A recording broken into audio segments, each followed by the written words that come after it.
તો અરવલ્લી જિલ્લામાં વરસાદી માહોલ જામ્યો। અરવલ્લીના મોડાસામાં પણ વરસાદ વરસ્યો છે। મોડાસાના ગ્રામ્ય વિસ્તારમાં મેઘો વરસ્યો। ભારે વરસાદને લઈને 4 રસ્તા અને બસ સ્ટેશન વિસ્તારમાં પાણી ભરાયું। ત્યારે અરવલ્લી મોડાસા કે જ્યાંના આ વરસાદી દ્રશ્ય સામે આવ્યા છે ત્યાં પણ વરસાદની આગાહી અનુસાર વરસાદ વરસ્યો। મોડાસાના વરસાદ છે જ્યાં ગ્રામ્ય વિસ્તારમાં મેઘો વરસ્યો, પરંતુ આ વરસાદના કારણે ક્યાંક મુશ્કેલી પણ લોકોની વધી છે। રસ્તા અને બસ સ્ટેશન વિસ્તારમાં વરસાદી પાણી ભરાયું।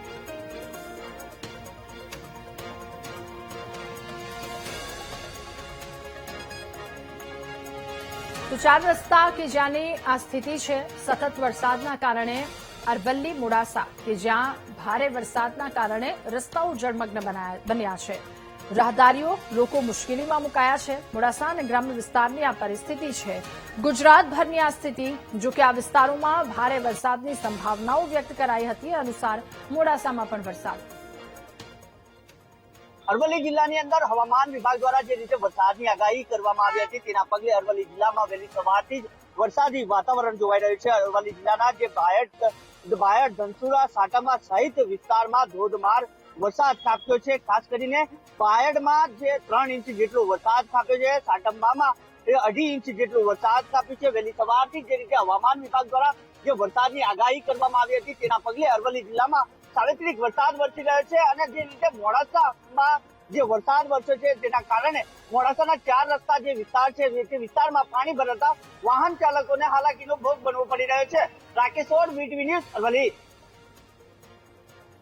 અને અરવલ્લીના મોડાસામાં ધોધમાર વરસાદથી પાણી ભરાયા। મોડાસા માલપુર રોડ પર આવેલા ખેતરો બેટમાં ફેરવાયા છે। ખેતરોમાં પાણી ભરાતા ખેડૂતોને ભારે હાલાકી। સાકરિયા, ઝાલોદર વિસ્તારમાં આ ખેતરોમાં જળભરાવ થયો છે। ત્યારે સતત વરસાદના કારણે ખેતરોમાં પાણી ભરાઈ ગયા છે। ખેડૂતોમાં ચિંતામાં પણ વધારો થયો છે। જળભરાવના કારણે ત્યારે ભારે હાલાકી ખેડૂતોને। સાકરિયા, ઝાલોદર વિસ્તારમાં ખેતરમાં જળભરાવ થયો।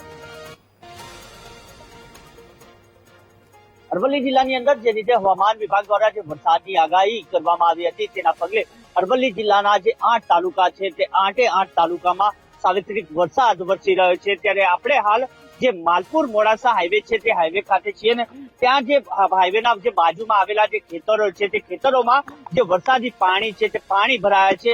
હાલ જે આ ખેતરનો જે મગફળીનો જે પાક છે તે પાકની અંદર જે વરસાદી પાણી ભરાતા હાલ જે ખેડૂતો તેમના ખેતરમાં પગ ન મૂકી શકે તેવી હાલત હાલ જોવાઈ રહી છે।